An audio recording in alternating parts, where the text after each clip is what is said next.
for someone who may be unfamiliar of what a trust is as it relates to suppressors, talk a little bit about that. Yeah, so the trust is because a suppressor or a machine gun is a NFA, National Firearms Act, regulated item. It's not as easy to transfer or to sell as, say, a standard semi-automatic firearm.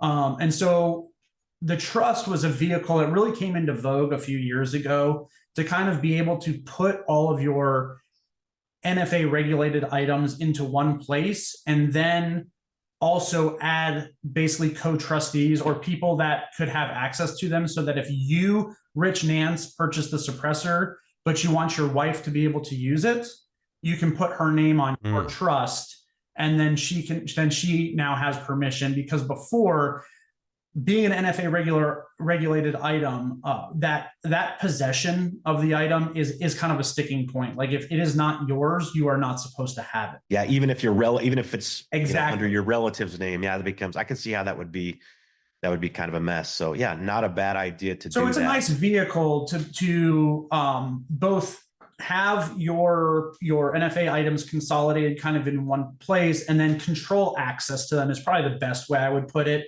Most people don't ever add anybody to their NFA trust, but at least they're all together. But if you wanted to, you have that ability to get family members or whoever, so that they would not be in trouble for being in possession of those items. So we talked a little bit about California being a state where silencers are not legal.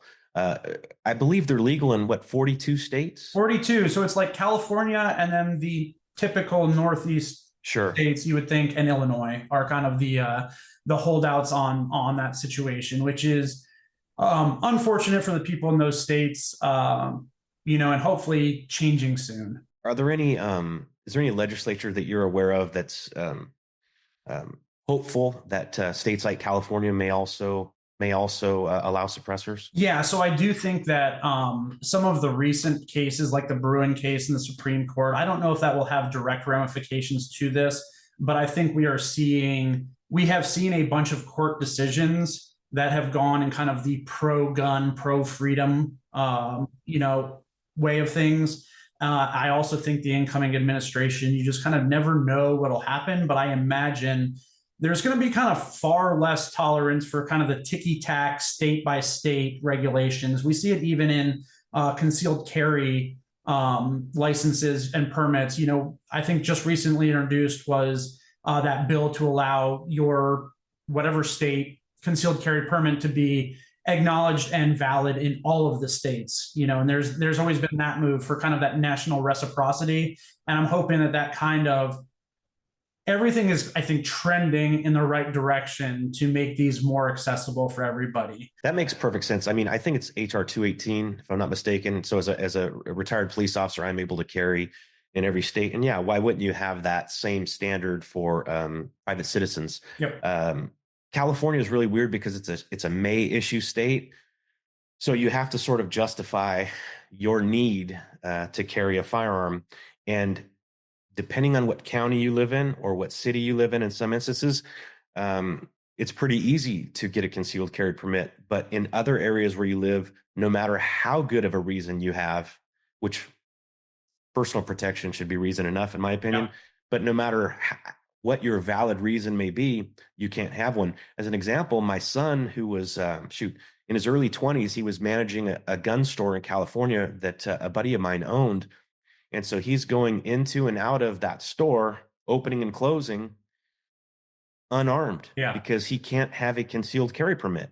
Yet he's an absolute sitting duck. Now, of course, in the store, he's able to carry. But anyway, that's just a prime example of, dude, if anyone needs a gun, it's someone who's opening and closing a gun store. That's going to be a deterrent to crime. It's just crazy. I think those May issue states, are coming under more scrutiny. I think there's been a couple decisions in favor of freedom recently, kind of going straight after to kind of those May issue states. But ultimately, it comes down to, are you better off, properly equipped? And I think most of us would answer yes. Kind of, you shouldn't have to validate that. If you feel your situation would be improved by exercising your freedom to keep and bear arms, you should be allowed to. And I think, suppressors should fall into the same boat pretty much, because, as you mentioned, there are just so many advantages for hunting. It's not just the noise suppression. I think one of the most overlooked things is that recoil control. I was just going to mention, yep, that absolutely. Yep. That recoil was lessened, so it's easier to keep that animal in the scope, Yep. right? But also, not just for your own hearing, but even just like to be less of a nuisance, like at a It's just firearms range. civilized. It's just Yeah, plain exactly. civilized. Yeah. It's crazy. And in South Africa, it's weird. It's the opposite of what we have. So suppressors are like, you can just go buy Lots one. of places in Europe But it's too. firearms that you Yeah. can't, very difficult. Yeah, they're gun mufflers, man. And in Yeah. lots of places, just like we require our cars to be muffled, in a lot of places in Europe and abroad, you're required to have your firearm muffled. You are required to use a suppressor, or at least you're going to get the side eye from all your neighbors while you're shooting it, because, oh, look at that guy, he likes it loud. That's a good person, he'd love to damage his ears, and so it's interesting because we get these politicians that, really want European style gun control, for example, but they won't give us European style suppressor control, which is to say none. So I kind of wish they would look in the mirror a little bit, but I don't think they're working off a fact sheet. I think they are working off emotion and what they believe their constituents want.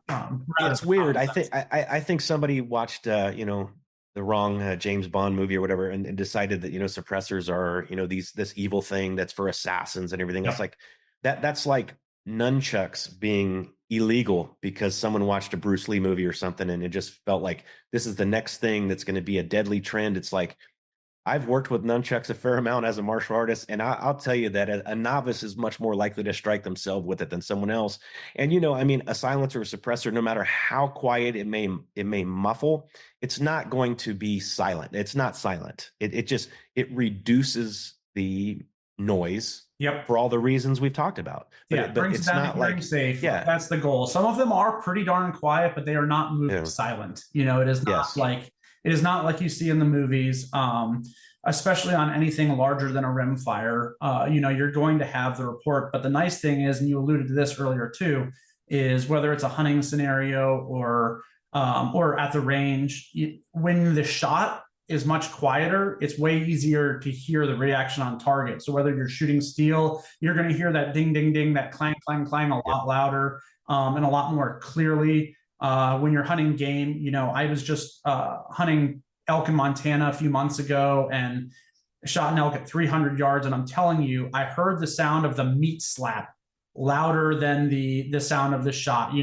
It's kind of just that normal kind of nail gun type sound, almost more of a whoosh than a bang. And then it just sounded like, on the other side of the mountain, Mike Tyson going to town on a side of beef. That was way louder than the shot, which is cool. Yeah. That's nice to know as a hunter, especially an ethical hunter. That was a hit. Stay on target, see what happens.